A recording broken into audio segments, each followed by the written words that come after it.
அன்புள்ளவர்களே, கர்த்தர் உங்களை நேசிக்கிறார். இந்த நாள் இனிய நாளாக அமையட்டும். குருவிடம் சீசர்கள் கற்றுக்கொள்ள வேண்டிய விஷயங்களை கற்றுக்கொள்வார்கள். அவர்கள் குருவிடம் உள்ள முழு வித்தையும் கற்றுக்கொள்வது அரிது. ஆனால் விடாப்பிடியாக கற்றுக்கொண்டால் கற்றுக்கொள்ளலாம். வேதத்திலே 2 ராஜாக்கள் 2ஆம் அதிகாரத்தில் பார்க்கிறோம். கர்த்தர் எலியாவை சுழல் காட்டிலே பரலோகத்திற்கு எடுத்துக்கொள்ளப் போகிற போது எலியா எலிசாவோடு கில்காலிலிருந்து புறப்பட்டு போனான். எலியா எலிசாவை நோக்கி, நீ இங்கே இரு, என்னை கர்த்தர் பெத்தேலுக்கு அனுப்புகிறார் என்றான். எலிசா உடனே, நான் உம்மை விடுகிறதில்லை என்று கர்த்தரின் ஜீவனையும் உம்முடைய ஜீவனையும் கொண்டு சொல்லுகிறேன் என்றபோது இருவரும் பெத்தேலுக்கு போனார்கள். அப்போது பெத்தேலில் உள்ள தீர்க்கதரிசிகள் எலிசாவிடம், இன்று கர்த்தர் உன் எஜமானை உன்னை விட்டு எடுத்துக்கொள்ளப் போகிறார் என்றார்கள். பின்பு 2வது முறை எலியா எலிசாவிடம், நீ இங்கேயே இரு, எரிகோ மட்டும் என்னை கர்த்தர் அனுப்புகிறார் என்றபோது, நான் உம்மை விடுகிறதில்லை என்று எலிசா சொன்னான். இருவரும் எரிகோவுக்கு வந்தார்கள்.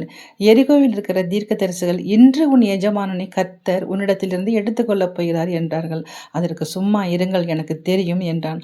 பின்பு எலியா 3வது முறையாக, நீ இங்கேயே இரு, என்னை கர்த்தர் யோர்தான் போக அனுப்புகிறார் என்றபோது, நான் உம்மை விடுகிறதா இல்லை என்று எலிசா சொன்னான்.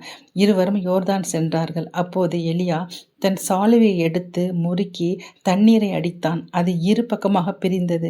இருவரும் உலர்ந்த தரை வழியாக அக்கறைக்கு போனதும் எலியா எலிசாவிடம், நான் உன்னை விட்டு எடுத்துக்கொள்ளப்படும் முன்னே நான் உனக்கு செய்ய வேண்டுவது என்ன என்று கேட்டான். அதற்கு எலிசா, உம்மிடத்தில் உள்ள ஆவியின் வரம் இரட்டிப்பாய் கிடைக்கும்படி வேண்டுகிறேன் என்றான். எலியா அதற்கு, அரிதான காரியத்தை கேட்டாய். உன்னை விட்டு நான் எடுத்து கொள்ளப்படுவதை நீ கண்டால் உனக்கு கிடைக்கும் என்றான். அவர்கள் பேசிக்கொண்டிருக்கையில் அக்னி ரதமும் அக்னி குதிரையும் அவர்கள் நடுவில் வந்து அவர்களை பிரித்தது. எலியா சுழற்காற்றிலே பரலோகத்துக்கு ஏறி போனான்.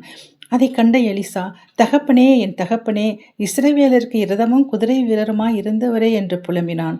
அவனை அப்புறம் காணாமல் தன் வஸ்திரத்தை பிடித்து 2 துண்டாக கிழித்து எலியாவின் மேலிருந்து கீழே விழுந்த சாலுவையும் எடுத்து போய் யோர்தான் தரையிலே நின்று எலியாவின் சாலுவையை பிடித்து, எலியாவின் தேவன் எங்கே என்று சொல்லி தண்ணீரை அடித்தான்.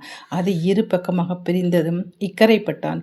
எரிகோவில் பார்த்து கொண்டிருந்த தீர்க்கதரிசிகள், எலியாவின் ஆவி எலிசாவின் மேல் வந்து இறங்குகிறதை என்று சொல்லி அவனை வணங்கினார்கள் என்று பார்க்கிறோம். ஆம் சகோதர சகோதரிகளே, எலிசாவைப் போல நாமும் கர்த்தரிடம் இரட்டிப்பான நன்மைகளை கேட்போம்.